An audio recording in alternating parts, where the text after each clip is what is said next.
Rand. All right, welcome back, everyone. Today we got a special episode. We're going to be delving into Netflix's releases from 2025. Yeah, we, And we saw two this last yeah, week. First off, Guillermo del Toro's new Frankenstein, and we also were lucky enough to see Ryan Johnson's latest Knives Out film, the third in the trilogy, or the trilogy so far, Wake Up Dead Man, which we were able to see at an early screening. So I think we'll start with Frankenstein. Just get right into yeah, it. the more recent release, Guillermo del Toro's Frankenstein. It's been out for about 2 weeks now on Yeah, Netflix.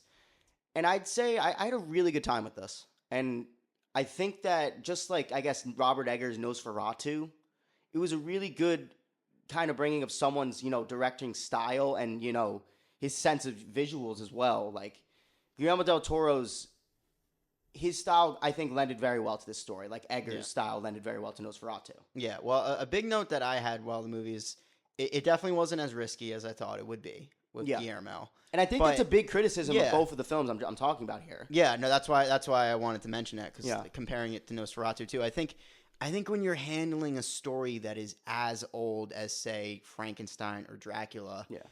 it's kind of hard to take new liberties because everyone knows what the story is already and it's so classic. Like, The liberties you have know, to take, and I think that for me it was enough in both films, is in the visual style that you're yeah, providing there you and go. the direction, Exactly, which I think really stand out for this movie. And it's kind of wild to me that Guillermo really hasn't had his take in like a classic monster. It's cool to see Guillermo del Toro take on such a classic. And can we just point out monster too, yeah, with his yeah. take, he didn't provide us with a Karloff recreation of the famous Frankenstein's monsters that we've Yeah. seen. He really provided something that was. What did you think of Elordi? I'm gonna get to that. I think he was really really good as the monster. Yeah. The whole cast actually did a great job. I'll delve into the cast Mhm. in a minute, but just the style of the monster itself, kind of stripped right out of the pages of Shelley's novel. Yeah. I think it was a really good, it wasn't foreign to us, the scars are there and all that, Mhm. but it was very much his own version while also being very true to the source material. Yeah. I really like the progression too, as you see, him building, using these body parts from different corpses. It's very grotesque. Very I was about to say stuff. a big part of this movie that I really enjoyed was just the fun and games bit, where it's really just showing you all the stuff in between, where it's in making the creature, all that stuff. The direction on that from Del Toro is so phenomenal. So yeah, it doesn't really need to take so many new liberties with the story. I love seeing his approach to a classic tale like this. Yeah, and I will say I really like the structure, the chapters in it. Yeah. Once it kind of hit the midway point, It's split into two and parts. goes to the monster. I thought it was Yeah. very interesting. Yeah. But you're right. All right, so Lordy and Oscar Isaac and Mia Goth. Honestly, everyone really brought their A game to this. Mia Goth, I think she played a double role as Victor's mother and also her main role later on in the film. I'm not gonna delve too much into spoilers here, but I will say, you know, she was a very interesting character, and how she interacted with the monster itself was obviously some of the more powerful things in the Yeah. film. And we haven't mentioned it before, but both the reviews in this video are going to be spoiler free. Yeah, there's yeah, no- I'm not going to delve too much into spoilers, especially. I mean, for Frankenstein, it is a classic tale. Yeah, you might have read Frankenstein already, so you know how it ends. But especially for Wake Up Dead Man, we will hold back on spoilers. But yeah, back to Frankenstein. I think a few things that I really need to point out that just took my breath away, particularly, were set design one. I think sure. that's one of the best things in this. I will say I'm very upset I wasn't able to witness this in theaters because the visuals were pretty great. Yeah. I really loved a certain shot when a building's on fire. I'm not going to spoil again. Yeah, I'm ready. Want to talk about spoilers, but there is a lot of visuals in this movie, especially the creation of the monster itself. Very interesting things going on, and I will say, very different and distinct from the other interpretations we've had of that moment. Yeah, It even kind of played with your perception of the it's alive moment from the. I famous really film. thought he was. I really go like for that. It. Yeah, I like his whole take on all that bit of the story, and yeah, like you were saying, the visuals. Del Toro used one of his usual cinematographers here, Dan Louston, who's phenomenal. I mean, he gets some really good visuals out of just. It was a beautiful. Out of film. just a lot of the landscaping shots are just really, really well done, as well as a lot of the grotesque and kind of more out there shots. I really love the final shot of the film. I will say. Yeah, the final shot is really phenomenal. and it's definitely a long one. I'm not going to sit here and say this is a lengthy one, guys. It is a slow burn. I'm not going to. It's not action after action after. It's slow, but I like its approach. I for one really love the dialogue, so I was fine with it. Yes. But it does drag a little bit, especially when you have a structure where it's more than just the 2 chapters in a way. It's over 2.5 hours, I believe, or just about 2.5 hours. Yeah, it's right. I for one was never bored watching it though. Yeah, exactly. Yeah, you're never bored, but is it a slow burn? For sure. It definitely takes its time, but I definitely like it. I liked everything that Guillermo put on display in this movie. He really is working on all fronts here.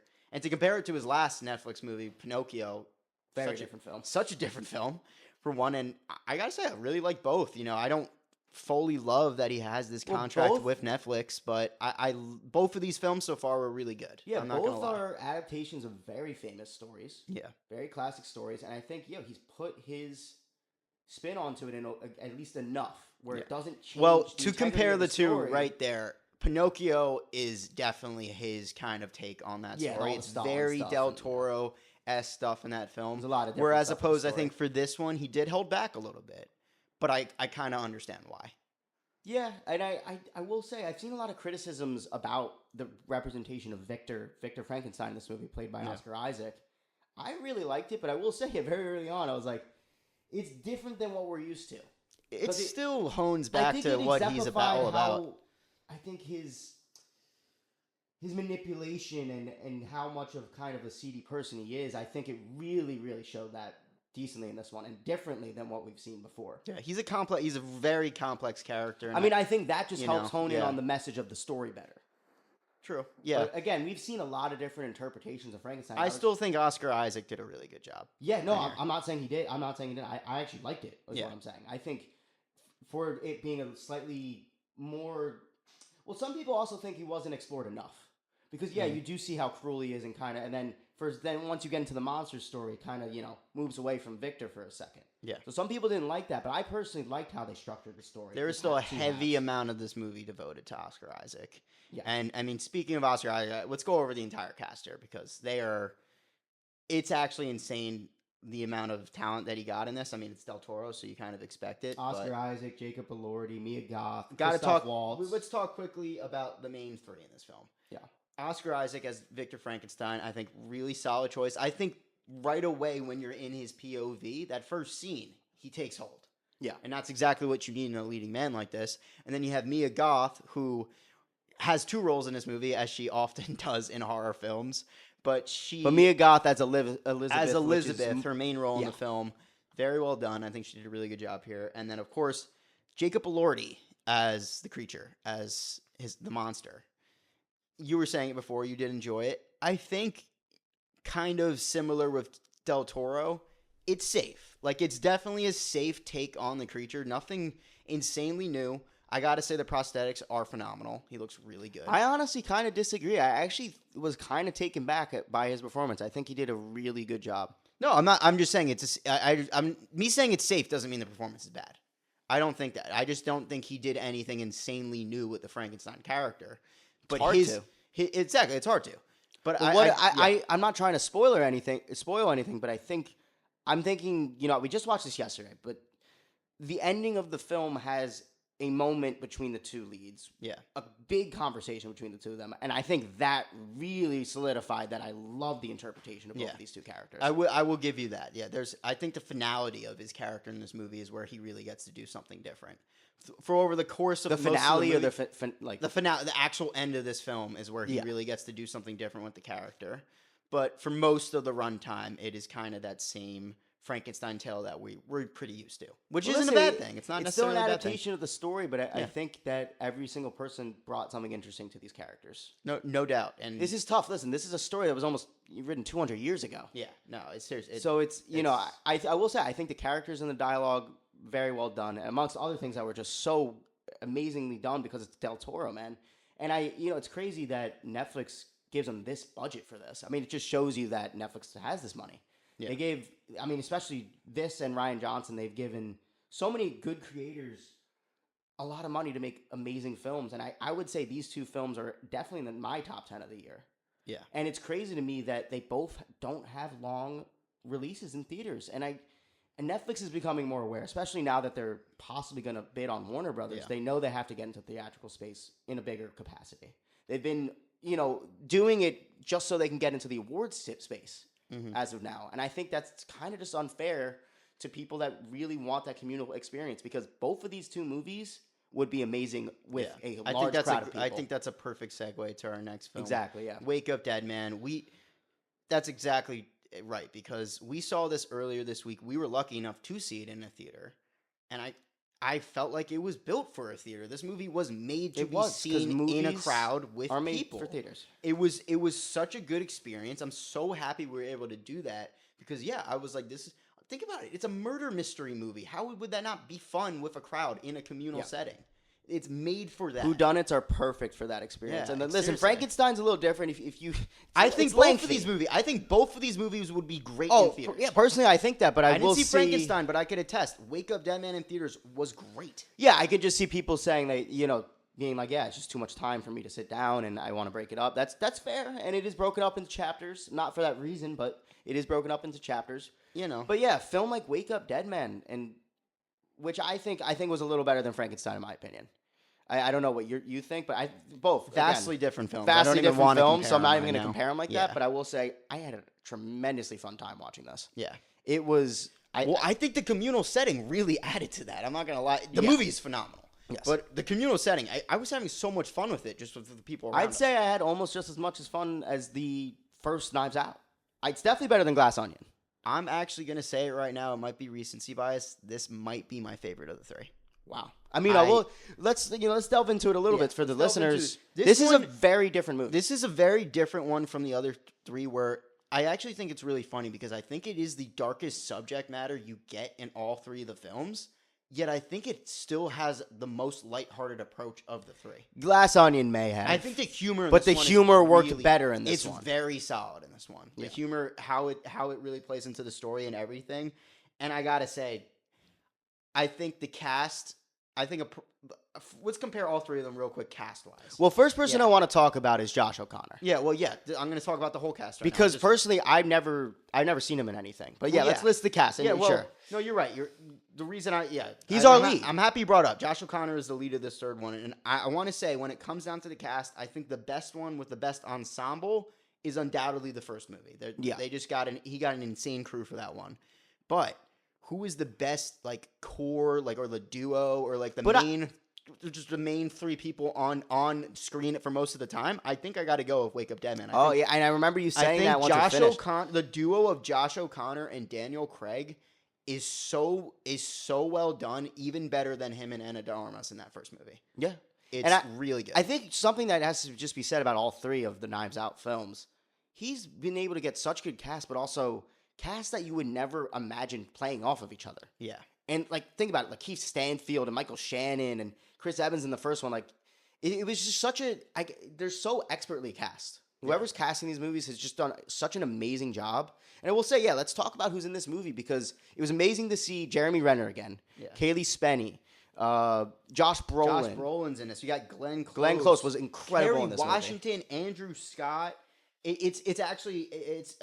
Thomas Hayden Church was in this movie.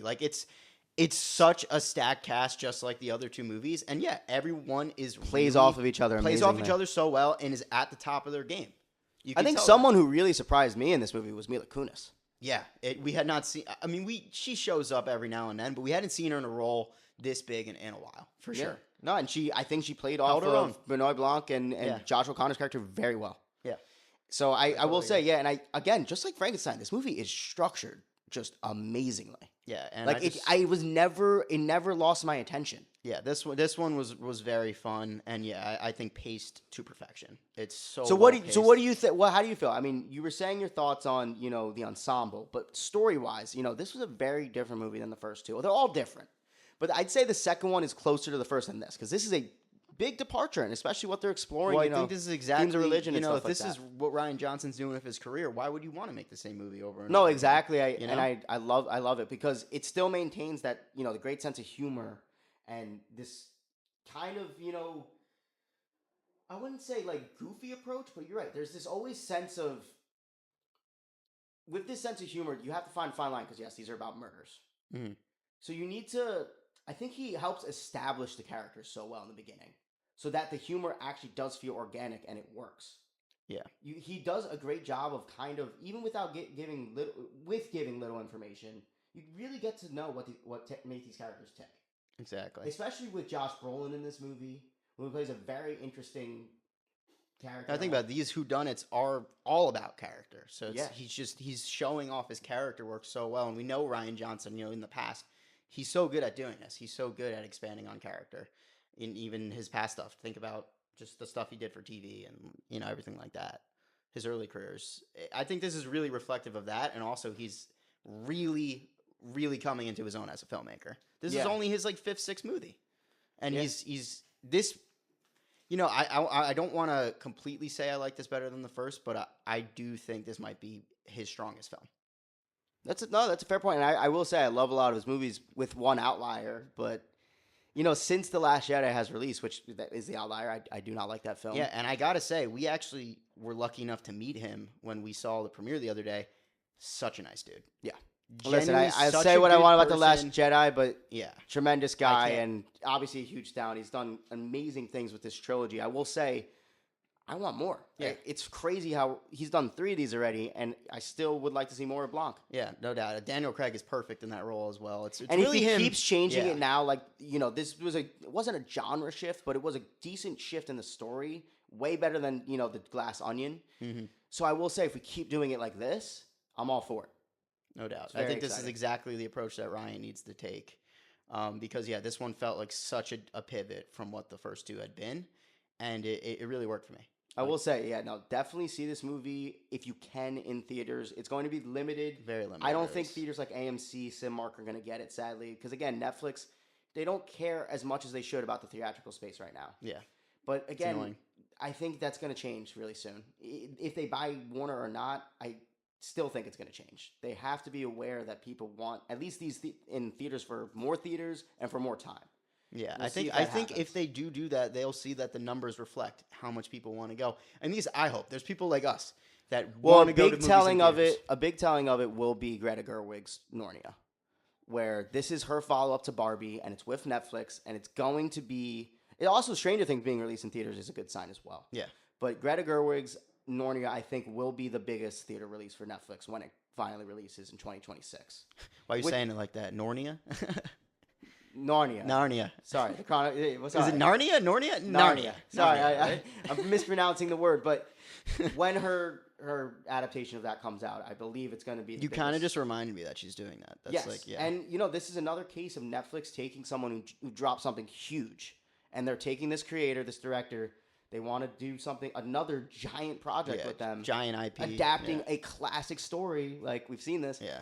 I'm very intrigued by it, and I've heard she's trying something very wildly different from, the Narnia films we've seen in the past, which actually were huge films of my childhood. I love them. Yeah, no. Not that they're the greatest films, but I love those stories, and I think C.S. Lewis, those books. No, it is something that I will admit I'm not the biggest fan of remakes if you're doing them so often. But they were never done that well to the point where I'm like, okay. I do think Narnia does deserve a remake, for sure. It's exciting with Greta Gerwig attached. We'll just have to wait and see, but I really hope that people love it. But yeah, I mean, for these two films, it's a great sign because Frankenstein and Wake Up Dead Man were two of my favorite films of the year. Yeah. I really hope Netflix keeps this quality up, but let's release them in theaters, guys. Well said. Thanks for listening, guys. Catch you next time.